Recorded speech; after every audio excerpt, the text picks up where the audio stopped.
of financial statements.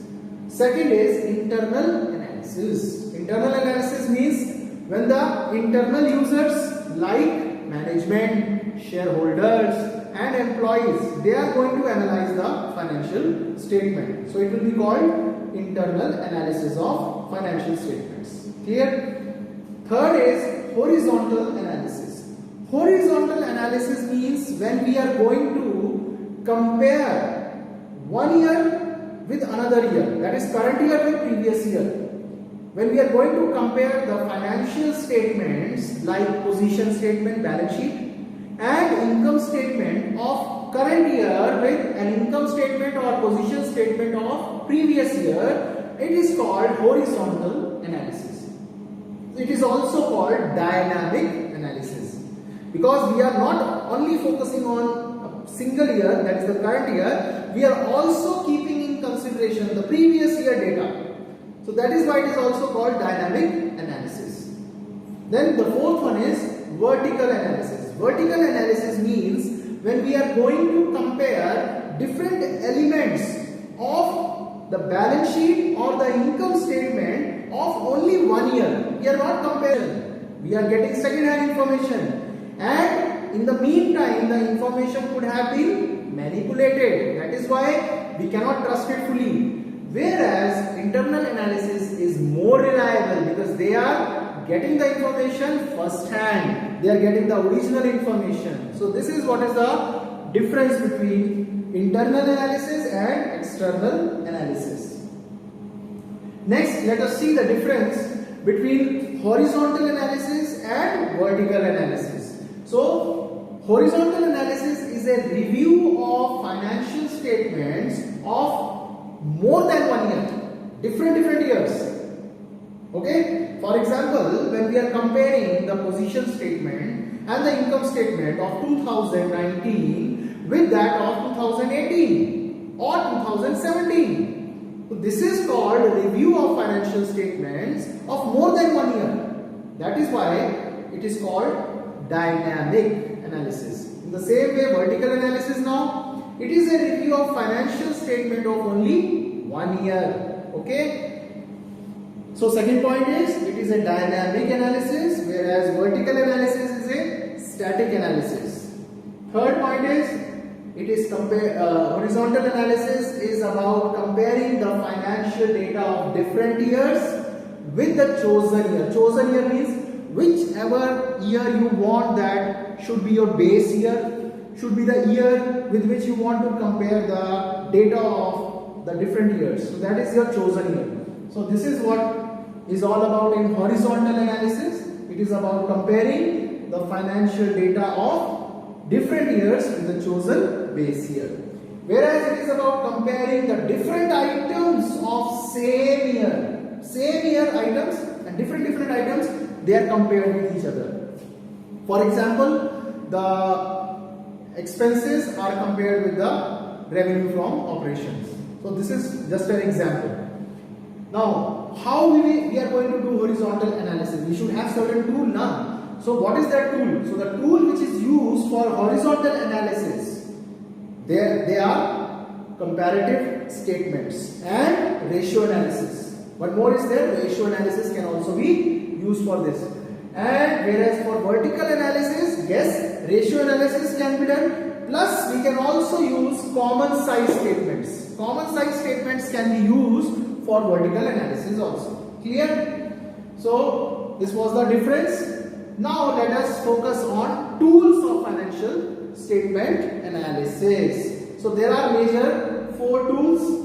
First is comparative balance sheet, then comparative income statement, common size balance sheet and common size income statement. So there are 4 tools of financial statement analysis. One by one we are going to discuss each of them. So let us first of all take format of comparative balance sheet. How will you prepare a comparative balance sheet? Okay. So this is the format of comparative balance sheet. Now you notice here it is somewhat similar to a balance sheet only, but there are certain there is a certain difference also. Okay, So as far as the first column is concerned, you can see it is a column of particulars. Okay. Then the second column and the third column, they are previous year amounts, current year amount of different assets and liabilities. So always remember the previous year will come initially and then current year will come.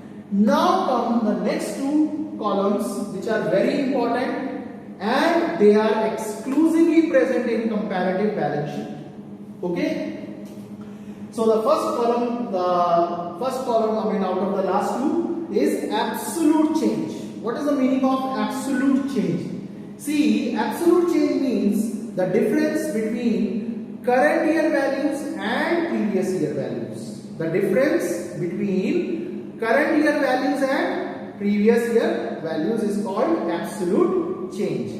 And the last column is of percentage change. What is percentage change?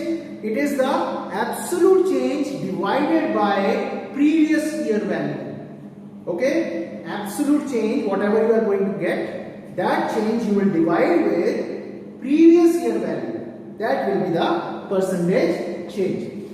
The rest of the things, if you can see, are same, because already I have told you about the balance sheet format. It is equity and liabilities, the major head, then shareholders fund is the main head, first main head, under that share capital, and then reserves and surplus, then money received against share warrants. Then second main head is share application money pending allotment. Then the third main head is non-current liabilities. Under non-current liabilities, first subhead is long-term borrowings.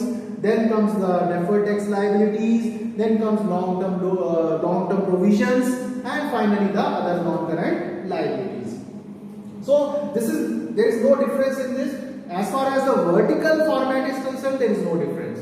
But the difference is there in the horizontal format. If you can see, two additional columns have come here, which are very important. So what you have to do in each of them, you have to subtract the previous year value from the current year value. You will get the absolute change. Once you get the absolute change, you divide this absolute change with previous year amount and multiply with 100 to convert it into percentage, because we want to get percentage, right? So that will be your percentage change. So with every item you have to do like this. So this is how a comparative balance sheet is prepared, and this is the asset side. Same thing, you have to subtract the previous year value from the current year value. You will get the absolute change. After getting the absolute change, you will divide it with previous year value and multiply it with 100 to get the percentage change. So for each and every item of asset, you have to do like this, and even you have to do this for the total.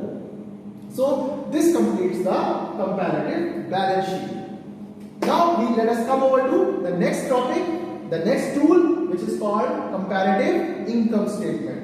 So how to make a comparative income statement? So as far as the format of comparative income statement is concerned, the horizontal format has no difference if we compare it with comparative balance sheet. You can see the first column is particulars, then comes previous year amount, then comes current year amount, then absolute change, and finally percentages. So it is similar to comparative balance sheet.